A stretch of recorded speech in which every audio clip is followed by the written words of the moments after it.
Barrett for 6 minutes, please. Well, thanks very much, Chair, and I do thank the Minister for joining us today. And Minister, I just want to express you my best wishes for good health and recovery following your having announced that that you've come down with COVID. But you look great, and I'll offer that as a statement and not a question. But I do have a question with respect to COVID mandates, and two questions. One is, what are the metrics that are currently being used to keep the mandates in place?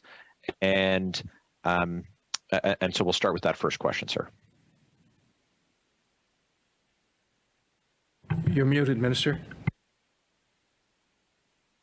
Thank you for your kind words, and data is a great question.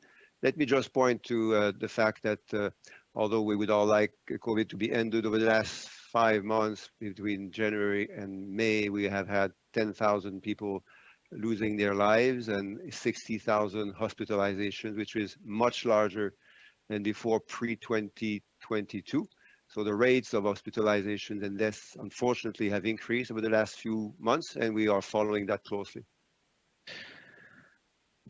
So we've heard from infectious disease specialists over the last few days, and I appreciate the numbers that you've offered with respect to cases and mortality. But infectious disease experts have said that the mandates are not contributing to the prevention of loss of life.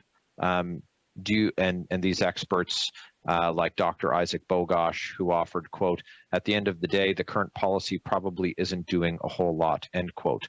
Do you agree with these expert infectious disease specialists, Minister? Experts do indeed point to what you allude to, MP Barrett, which is the fact that we need to use all tools available. This is obviously a disease which can be serious, but it's also a disease that can be prevented. It, by definition, being a communicable and transmissible disease, it can be stopped. At least the incidence can be reduced through all sorts of tools, including vaccination and other ones as well. So we've seen that and heard again from infectious disease specialists that the policies that are in place lag the science. And we know that uptake on what is currently known as full vaccination is exceptionally high in Canada. But we all now also have naturally acquired immunity in addition to that first and second dose that an overwhelming majority of Canadians have received, as well as approximately 50% of Canadians that have received third doses. But aside from incremental changes to uptake on the vaccine, the mandates that are in place are not driving further vaccination. So on what date do you expect that you will lift the vaccine mandates? Or is there a target in terms of further vaccination that that your ministry has selected that needs to be achieved? Great question, and about great questions, plural. Let me speak to the one on the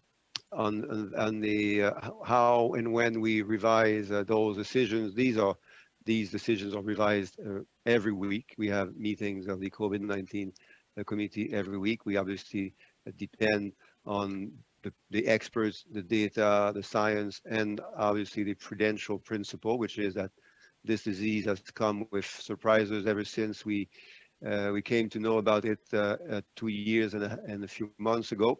On the vaccination rates, you're right. No, we can be proud of the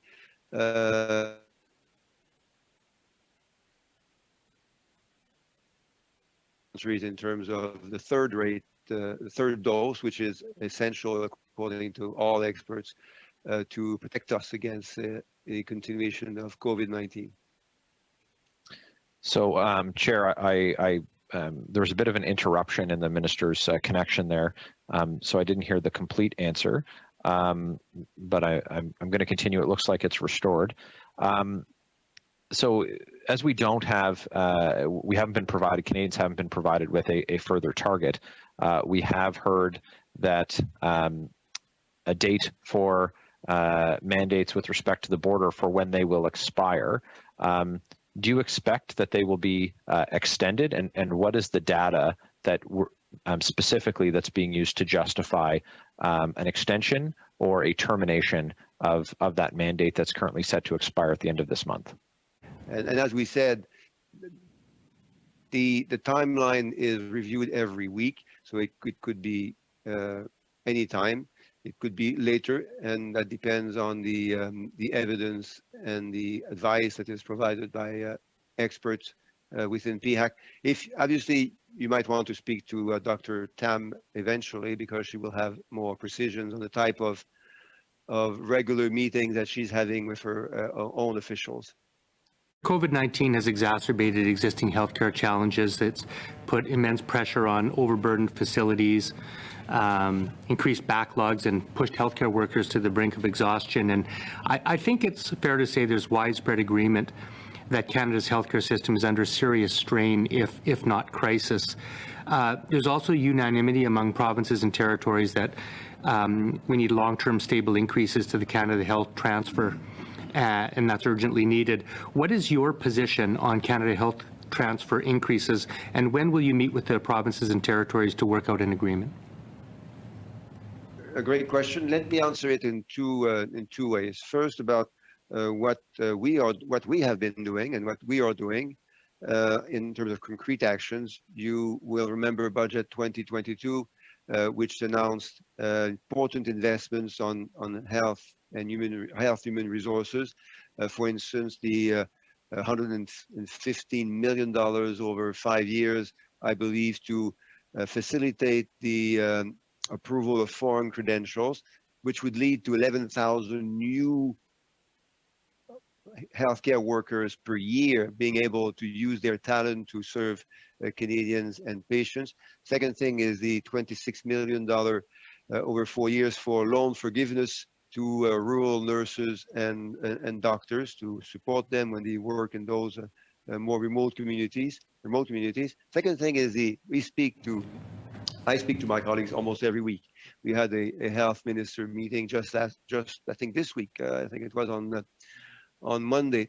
So we speak to each other very often, and for exactly that purpose, which you say, Dr.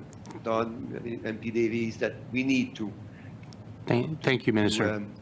I'm sorry. The damage that was created by COVID-19. Thank you, Minister. In the aftermath of the Omicron wave, long COVID cases are expected to spike across Canada. Dr. Theresa Tam has cautioned that the impact of long COVID is going to be, in her words, quite substantial. And yet long COVID has been relatively ignored in federal public health policy to date. Minister, will you commit to bringing in a national long COVID strategy? That's a great question again, and thank you for asking it. And Dr. Tam, who is indeed listening to us, may be invited to speak more about the increasing evidence on the sustained and profound impact that this is having on individuals, but also on our society. We have invested $250 million over the last 2 years in critical areas of COVID-19 research, including long COVID research. We also added another $20 million just in budget 2022 for additional research on the long-term impacts of COVID-19 infections on Canadians and on the wider impacts on the healthcare and the health system. Thanks, Minister. Regulations. Maybe you could tell us a little bit about what you found with respect to what WHO is doing in improving global health governance to try to prevent in the future further pandemics like this, or if there are pandemics, making us better able to respond to pandemics on a global level. Thank you very much. I'll answer in two different pieces. First, on COVID-19 and a very important related issue of which you know quite well, the antimicrobial resistance issue, which has been a key element of the discussion at the WHO and prior to that at the G7 meeting. So on both of these, we need a better ability to share data and to coordinate actions across the world, in particular in development of vaccines and therapeutics.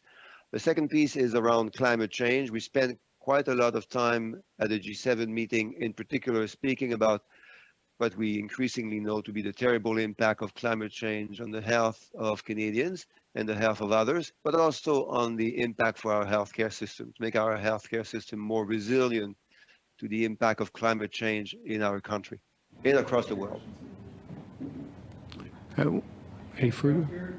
And thank you. Health Canada uses Merck's data to do the review and to assess the risks and benefits of this antiretroviral on the basis of clinical studies, and the reviews are underway. Can you tell us what PHAC's assessment of the chances of a seventh wave of COVID are in the fall?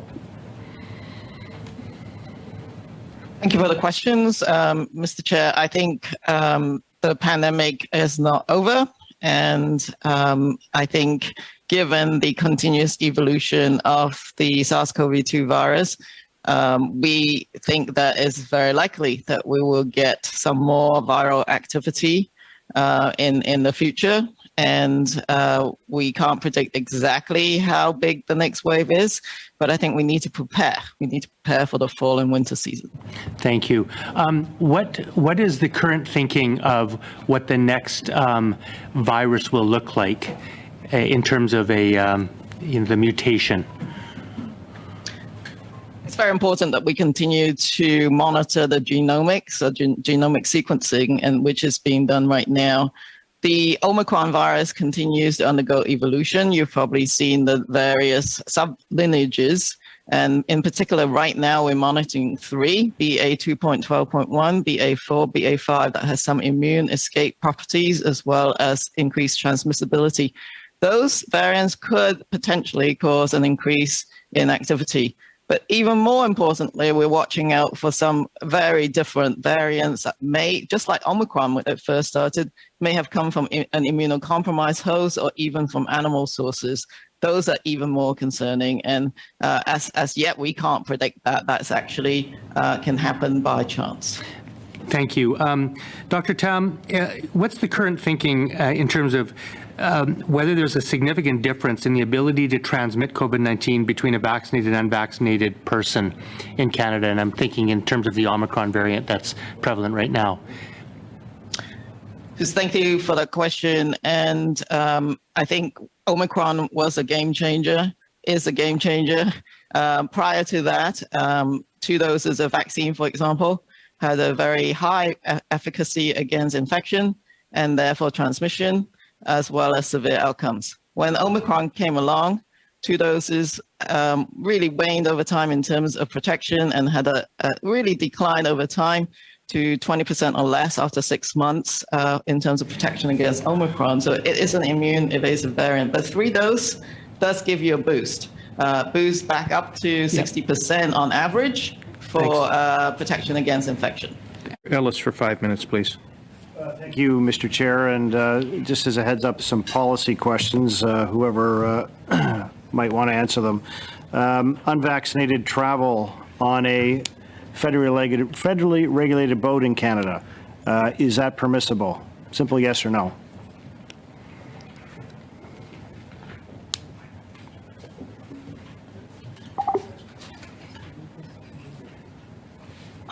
Mr. Chair, this is Harpreet.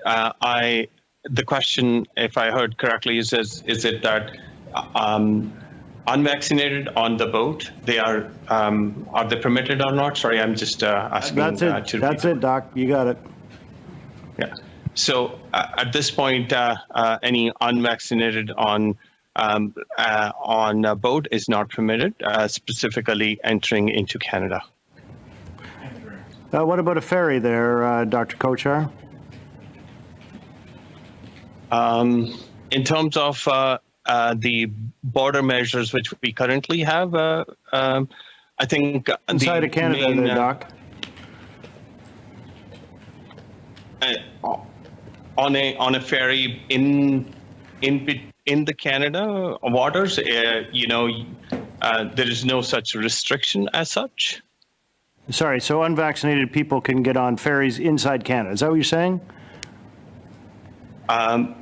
Unvaccinated people, if they are traveling in between the different cities or different entities, I think that is where we actually maybe I'll confirm this, Mr.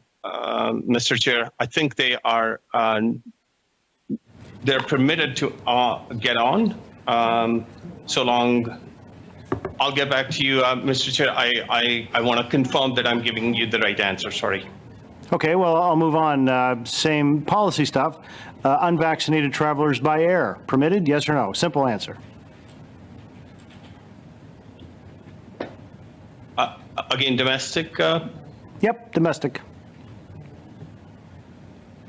So on the domestic side, we don't allow the unvaccinated to travel on planes. Yeah, well, I guess maybe I'm a policy expert now, but oddly enough, you can get on a ferry inside of Canada unvaccinated, and you can get on a plane unvaccinated from remote northern communities. You can do that. So I guess this is going to make this very, very difficult for you to answer this question since you didn't know the policy, but how does the science apply Point of order, to Mr. other Chair. people that doesn't apply to these folks? Go ahead, Mr. Van Couverden. A point of order. Thank you. I think we'd all agree that we're fortunate to have officials here with us, and my colleague is addressing the President of the Public Health Agency of Canada. I think a little bit of respect is due. Thank you. On that point of order, Chair. Yes, go ahead, Mr. Barrett. Chair, on a quick review of the rules, Mr. Van Couverden's intervention is not a point of order. It's a point of debate. Thank you, Mr. Barrett. Dr. Ellis, you can take whatever advice you want from those comments, but you have the floor. Go ahead. Yeah, thanks, Mr. Chair. You know what? I just find it somewhat distressing that the head of one of Canada's agencies doesn't know the policies that his agency creates. And also, it makes it very difficult to understand the science that directs such policies when you don't even know the policy. So, given the fact that unvaccinated Canadians are allowed to travel domestically by air and on ferries, how does that science apply to anybody else in Canada who is unvaccinated, say from my riding of Cumberland-Colchester, which is in Nova Scotia? How can they not get on an airplane if certain Canadians can? What is the magical science that exists for certain people that doesn't exist for others in Canada? Please explain that to me, sir. So, Mr. Chair, maybe I'll come back to this question in a way that certain populations are exempt for travel for essential purposes, and that is an exemption. Discretionary travel is not allowed for foreign nationals on a plane, not unless they have an exemption as such. Domestically, you cannot get on a plane by air.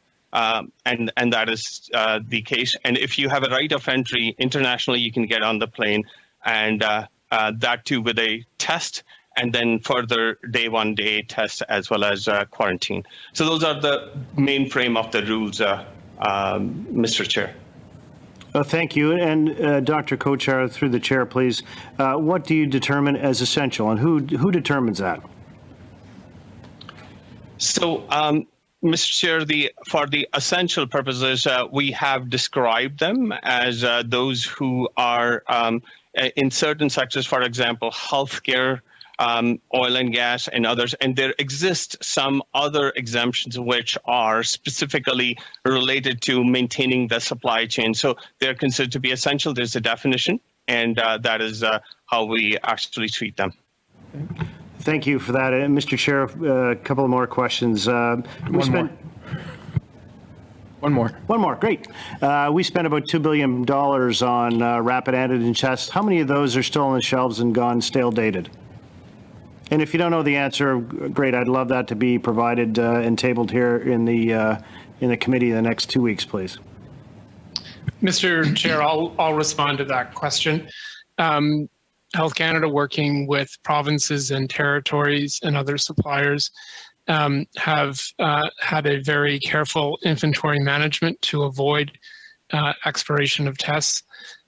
This has been managed very closely, including working with manufacturers taking a life cycle approach in terms of being able to ensure that inventories are updated. So this is an area where we take every step needed to minimize the risk of tests reaching an expiry date. Thank you, Mr. Chair, but I'd like to clarify. I asked specifically for a number which wasn't provided, and then I asked that that evidence to be tabled here in the committee, please. In 2 weeks. We can follow up, Mr. Chair, with specific evidence, but I stand by my response that every effort is taken in terms of the 600 million tests that have been acquired and distributed and used in Canada to ensure that they don't. Barrett, please, for 5 minutes. Thanks, Mr. Chair. Thank you to the officials for joining us for this portion of the meeting. So I want to follow up on some of my questions to the Minister with the Public Health Agency of Canada with respect to the June 30th timeline and the restrictions in place at the border. Are you able to provide us today with the metrics that are being used to sustain or to allow those restrictions to expire at the end of the month, please? Mr. Chair, I think one of the things which I would say in essence is that we have metrics which we use regularly in terms of, how do we provide advice. The guidance advice is based on scientific evidence, which is available on effectiveness, availability, and uptake of vaccines. What is evolving domestic and international epidemiological situation, and the effectiveness of other public health measures to keep the people safe. So there are a few of those metrics which are actually looked into in terms of the making sure that we have taken every reasonable precaution and to protect the health and safety. Yeah, I appreciate that, Doctor. What I'm looking for specifically is if you can provide what the goalposts are, so Canadians know when we've got the touchdown. So before we talked about a 2-dose series of the COVID vaccine, and we had wild uptake, very positive uptake on that. We haven't seen the same with a 3rd dose. But now with natural acquired immunity from Omicron, with the portion of the population that has had a 3rd dose, with the well over 80% of Canadians that have had a 2-dose series, are we talking about vaccinations as the metric that you're using, or is it about wastewater surveillance? Is it about hospital capacity? And what I'm looking for, instead of hearing what the basket of areas that you're examining are, do you have the numbers that you have advised that you're using to advise on? And if you have them, are you able to provide those to this committee? So, Mr. Chair, as I mentioned earlier, these criteria, as mentioned earlier, are the main ones which we use. Of course, we do take into consideration the wastewater surveillance. Of course, we take into consideration all the other factors which are mentioned. We are continuing to kind of look at that in a global epi context. There aren't any firm numbers or anything which can really be pinned on to that. This is it depends upon how much is the coverage of the vaccination, what is our current public health measures, and what it is in terms of our hospital capacity. So all of them taken together, we do the modeling which is presented, and based on that, we continue to and put together all of those public health measures, which includes vaccination, recommending 3rd dose as per the National Advisory Committee on Immunizations advice. So quite a few of those are continuously in essence. And I understand that, Doctor, and that's the similar answer that we've received from PHAC over a period of time.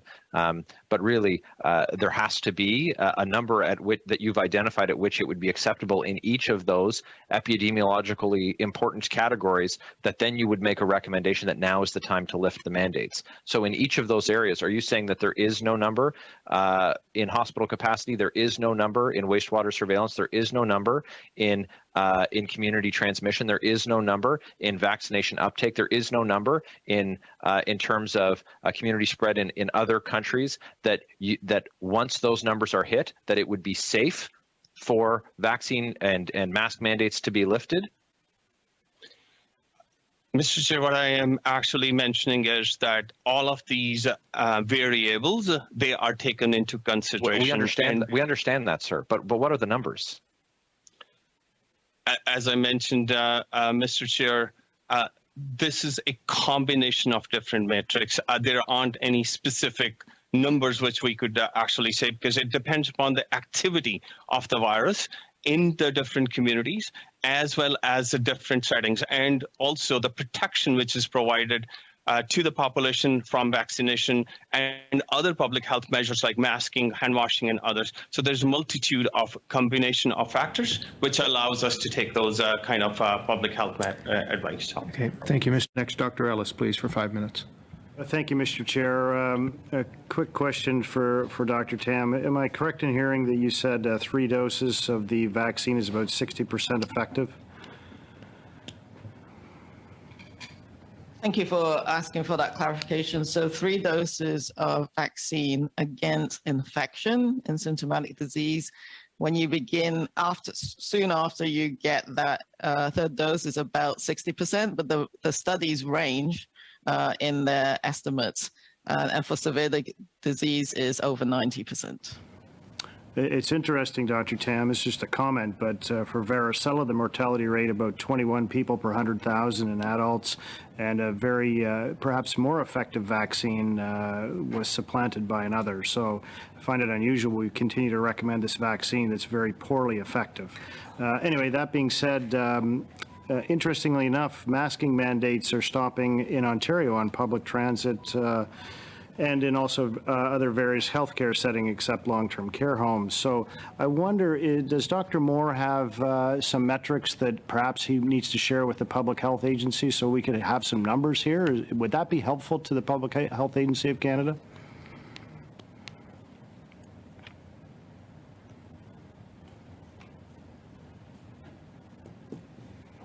So I would answer that the requirements for domestic transportation is in the domain of the Minister of Transport. And whether someone requires you to wear a mask or not, I would recommend that people add on that layer of protection, especially if the viral activity is high in your area, whether someone's requested it or required it or not. So, Dr. Tam, are you suggesting Dr. Moore is wrong?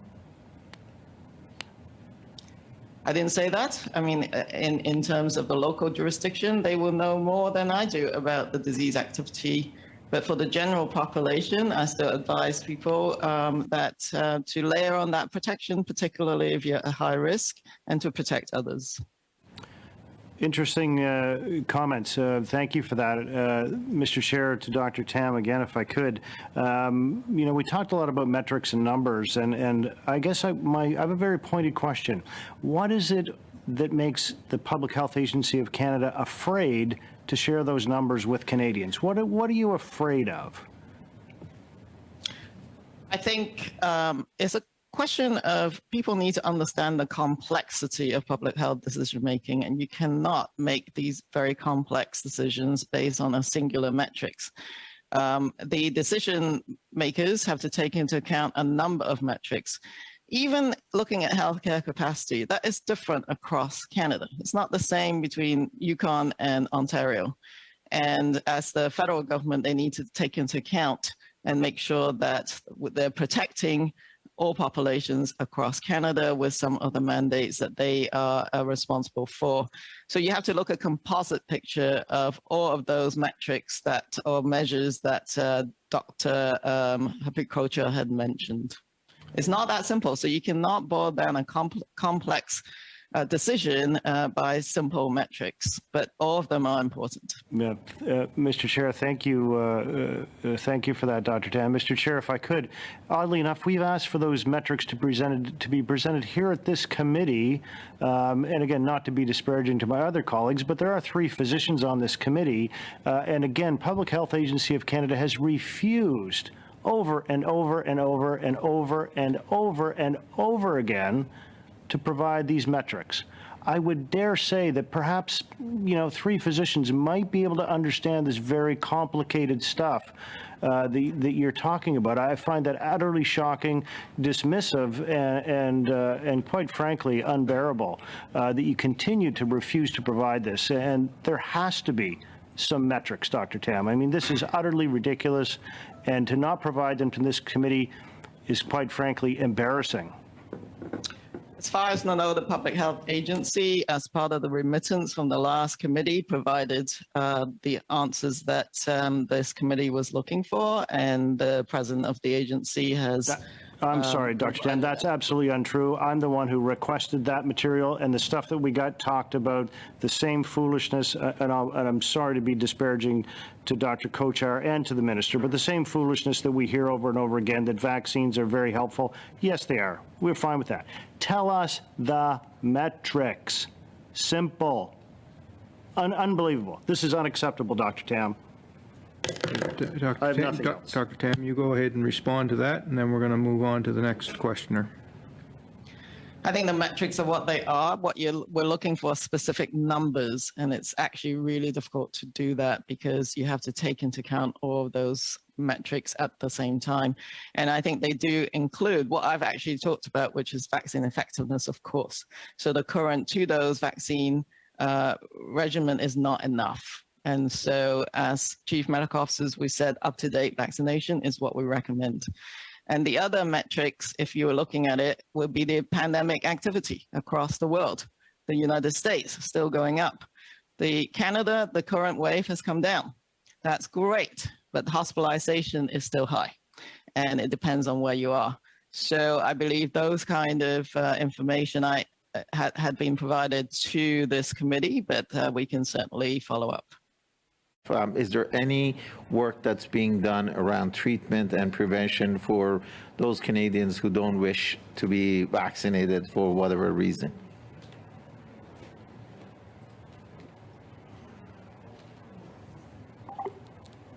Mr. Chair, Go ahead, Harpreet. Mr. Chair, as mentioned by Dr. Lucas, there are, those prophylactic things, including treatments, Paxlovid being one of those, but also making sure that these are available and these are appropriately used at the very first instance when the diagnosis of COVID is done. And certainly more monoclonal antibodies and more of those therapeutics would come online, which we would probably want to invest in terms of prevention. I believe that the new exemption from Controlled Drugs and Substances Act, personal possession of, quote, small amounts of certain illegal drugs in British Columbia, I believe the definition of a small amount in this case is 2.5 grams or 1,000, more than 1,000 lethal doses. And now I'm not a doctor, but that's my understanding from a quick Google search.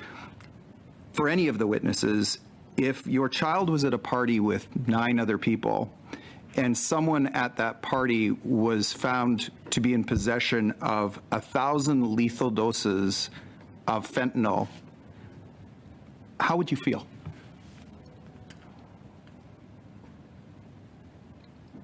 Would you believe that 1,000 lethal doses was simply for personal possession?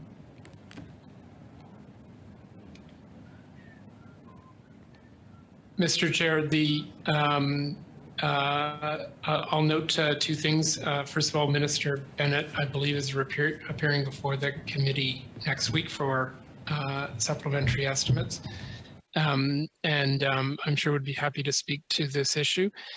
Secondly, the authorization of this exemption through Section 56 of the Controlled Drugs and Substances Act was based on a proposal from the province of British Columbia. as part of a comprehensive strategy centered on public health to support the opioid overdose crisis and address stigma and contribute to saving lives for people 18 years of age and over.